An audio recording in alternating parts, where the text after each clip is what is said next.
Guys अभी just 2 दिन पहले की बात है। फिर से एक ओला के इलेक्ट्रिक स्कूटर पे आग लग चुका है। ठीक है।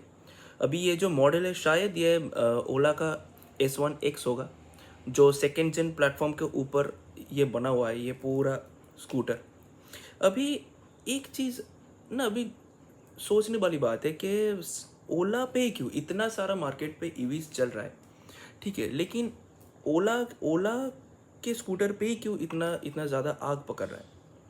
अभी मेरे हिसाब से देखिए, ओला का जो फर्स्ट जनरेशन जो स्कूटर आया था मार्केट पे, वो उस पे बहुत सारी दिक्कतें थी। ठीक है, बहुत बहुत सारे, वो फायर इंसिडेंट भी हुआ था, उसका जो फ्रंट सस्पेंशन था वो भी टूट गया था। और भी बहुत बहुत कुछ खामियात उस मॉडल के ऊपर था। माइलेज की इशू था, बैटरी सडनली जो माइलेज है वो ड्रॉप हो रहा था। ठीक है, सर्टेन वोल्टेज ड्रॉप हो रहा था। जो माइलेज डिस्प्ले पे दिखा रहा था वो एक्यूरेट नहीं हो रहा था। लेकिन ये जो आग पकड़ने का सिलसिला है ना ओला के स्कूटर पे, ये फर्स्ट जनरेशन से चला आ रहा है। ठीक है, अभी ये जो स्कूटर है सेकेंड जेन प्लेटफॉर्म के ऊपर बना हुआ है। तो अभी यहाँ पे ये सोचने वाली बात ये ऐसा है कि ये ओला जो है ना प्रीमियम सेगमेंट पे आता है, जो प्राइस कस्टमर से चार्ज करता है। ठीक है, जिस हिसाब से वो स्कूटर बनाता है और जो पैसा चार्ज करता है वो मतलब ऐसे नॉर्मली जो लोकल ब्रांड है उनके साथ उसको कंपेयर नहीं कर सकते। लेकिन फिर भी अगर देखा जाए तो उसके मुकाबले जो लोकल जो स्कूटर है जो लिथियम बैटरी के ऊपर चल रहा है ना, उस पर इतना आग नहीं पकड़ता है जितना ओला ओला पकड़ लेता है आग। अब इसका बहुत सारे रीज़न हो सकता है। पहले का फर्स्ट जनरेशन स्कूटर पे जो एक मेन रीज़न था कि वो जो हीट तो हो रहा था, लेकिन हीट को मैनेज कैसे किया जाए, बीएमएस उस हिसाब से रेडी नहीं था।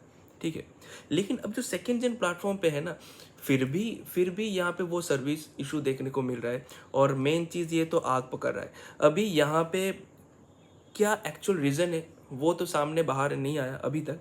लेकिन मैं यहाँ पे थंबनेल पे वो चीज़ मैं क्यों यहाँ पे मेंशन किया हूँ कि कोई भी थर्ड पार्टी एक्सेसरीज मत ले किसी भी प्रीमियम स्कूटर पे। क्यों? क्योंकि देखिए, अब जो local made scooter, local brand वाला स्कूटर होता है ना, उनके हिसाब से अब अभी उस स्कूटर का कोई एक्चुअल R&D नहीं होता है, बस असेंबल करके छोड़ा जाता है मार्केट पे। ठीक है, तो उस हिसाब से देखा जाए, अगर आप देखोगे ना, जो बैटरी चेम्बर है या फिर जो इलेक्ट्रिकल कंपोनेंट है उतना भर भर के नहीं है, उतना साइज में बड़ा भी नहीं होता है। ठीक है, बहुत सी स्पेस वहाँ पे बचा रहता है। मतलब प्लास्टिक और बैटरी के बीच का जो गैप है वो बहुत ज़्यादा है।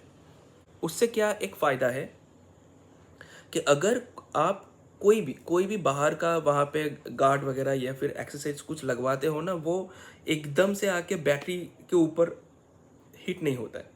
या फिर अगर थोड़ा सा इधर उधर हो भी गया, मान के चलिए कि जो गैप होना चाहिए था स्क्रू जहाँ पे डालना है, वो थोड़ा सा मेजरमेंट अगर इधर उधर हो भी जाता है तो उससे कुछ फ़र्क नहीं पड़ता है। लेकिन जितने भी प्रीमियम स्कूटर है ना, वहाँ पे जो इलेक्ट्रिकल कंपोनेंट लगा हुआ आता है भर भर के बहुत सारा है, क्योंकि ये सब सॉफ्टवेयर बेस्ड है। तो उस हिसाब से यहाँ पे VCU रहता है, कंट्रोलर का साइज़ बड़ा रहता है। ठीक है, बैटरी का साइज़ और भी बड़ा रहता है। और जो हार्नेस है वो बहुत बहुत स्ट्रॉन्ग हार्नेस होता है, नॉर्मल लोकल मेड स्कूटर की तरह एकदम पतला सा नहीं होता है। ठीक है, तो अभी क्या होता है, वो ना एक कॉम्पैक्ट साइज में सब कुछ बना हुआ रहता है और छोटी सी जगह पे बहुत कुछ पार्ट्स वगैरह रहता है। तो अगर आप देखोगे ना ओला का स्कूटर आप कभी भी डिसमेंटल देखोगे ना, तो उसका जो बैटरी है, जो चेसिस है, जो बॉडी पार्ट है, वो एकदम मतलब एक दूसरे के साथ जुड़ा हुआ रहता है। बीच में उतना ज़्यादा गैप नहीं होता है लोकल वेंडर स्कूटर की तरह। तो अभी बहुत से कस्टमर, बहुत अभी ये जो आग पकड़ रहा है ना, मैं सिर्फ और सिर्फ कंपनी को दोष नहीं दूंगा, कस्टमर का भी कुछ थोड़ा बहुत यहाँ पे खामियां रहता है। तो वो मेरे हिसाब से जो थर्ड पार्टी एक्सेसरीज होते हैं ना, वो क्या करता है, जो ठीक से मेजरमेंट नहीं करता है। अभी मान के चलिए ओला का बहुत आफ्टर मार्केट बहुत से एक्सेसरीज दिखने को मिलता है। ठीक है, चाहे वो फुट रेस्ट हो या फिर जो ऑलराउंड गार्ड होता है, जो स्कूटर को प्रोटेक्ट करता है गिरने से। ठीक है, तो अभी मैंने बहुत से स्कूटर पे ऐसा देखा है कि जो एक्सेसरीज है ना, अगर आप कंपनी फिटेड लेते हो, कंपनी से लेते हो ना, वो प्रॉपर प्रॉपर जहाँ जहाँ पे लगना चाहिए, जिस तरीके से अटैच होना चाहिए, एकदम प्रॉपर होता है। लेकिन अगर बाहर मार्केट से, आफ्टर मार्केट से आप लगवाते हो तो उसका क्या है, मेजरमेंट इधर उधर रहता है क्योंकि वो सस्ता देखने को मिलता है, उतना प्रीमियम नहीं होता है। तो बहुत से दुकानदार क्या करता है, उसको ज़्यादा प्रॉफिट के चक्कर में वही कस्टमर को लगवा देते और कस्टमर क्या करते, सस्ते के चक्कर में वही लगवा लेते। उस हिसाब से क्या होता है कि मान के चलिए जहाँ पे वो एक्चुअल में लगना चाहिए था वहाँ पे अगर नहीं हो रहा है तो ज़बरदस्ती उसको फिट किया जाता है। उससे क्या होता है, हो सकता है कि उस जगह पे प्लास्टिक, पूरा स्कूटर प्लास्टिक का बना हुआ होता है, ठीक है, तो वहाँ पे थोड़ा सा क्रैक हो गया या फिर थोड़ा सा गैप हो गया। अभी उसके चलते क्या होगा कि अभी जो रेनी सीजन है वहाँ पे अगर स्कूटर चलाओगे तो वो जो गैप है, हो सकता है वहाँ से कोई इलेक्ट्रिकल कंपोनेंट पे पानी जा सकता है या फिर बैटरी पे भी जा सकता है, ठीक है। तो ये सब छोटे छोटे चीज़ों के कारण ना, ये जो फायर इंसिडेंट है ये एक मेजर रीज़न बन जाता है। बाकी अभी ये नहीं बोल सकते हम लोग कि ये जो स्कूटर आग पकड़ लिया इसका एक्चुअल रीज़न क्या है। अभी अभी हो सकता है कस्टमर, अगर कोई भी, देखो इलेक्ट्रिक स्कूटर मतलब ऐसा नहीं है कि उसका सर्विसिंग इंपॉर्टेंट नहीं है, सबका सर्विस इंपॉर्टेंट है, ठीक है। तो हो सकता है अभी कोई कस्टमर अगर उसको ठीक से मेंटेन नहीं करेगा तब भी बहुत से प्रॉब्लम हो सकता है, बहुत से प्रॉब्लम हो सकता है। अगर अगर मोटर ठीक से रोटेट नहीं होगा, ठीक से नहीं घूमेगा ना, तो उसके चलते क्या होगा, कंट्रोलर जो है वो हीट अप हो जाएगा बहुत ज़्यादा, ठीक है। कंट्रोलर हीट होने का चांसेस बहुत ज़्यादा हो जाता है। जो बैटरी है वो भी हीट अप होने लगता है बहुत बहुत ज़्यादा। प्लस अभी अभी अगर गाड़ी पे बहुत ज़्यादा धूल मिट्टी लगा हुआ रहता है ना, तो कुछ कुछ इलेक्ट्रिक स्कूटर पे ऐसा भी होता है कि बैटरी को ठंड करने के लिए जो हवा पास होना ज़रूरी है जिस जगह से, अभी वहाँ पे ही अगर वो धूल मिट्टी लगा के वो पूरा ब्लॉक हो जाएगा तो बैटरी का जो गर्म हवा है वो बाहर कैसे जाएगा, बैटरी को भी ठंडा ठंडा होना ज़रूरी है।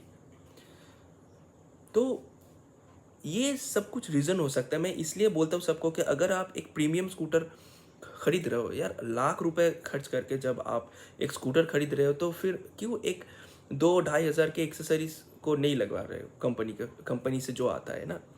अभी अगर एक फ़ायदा आप लोगों को ये भी है कि कंपनी फिटेड अगर आप वो लगवाते हो और उससे अगर गाड़ी पे कुछ नुकसान होता है, पूरा रिस्पॉन्सिबिलिटी कंपनी उठा लेगा, ले लेगा, या फिर आप भी बोल सकते हो कंपनी को। लेकिन जब आप आफ्टर मार्केट कोई भी एक्सेसरी स्कूटर पे लगवाओगे और कुछ भी प्रॉब्लम हुआ ना, तो कंपनी पे जब भेजोगे, वो कंपनी प्रॉपर जब उसको चेक करेगा ना, थोड़ा सा भी इधर उधर दिखा तो बस आपका वारंटी पूरा लैप्स हो जाएगा।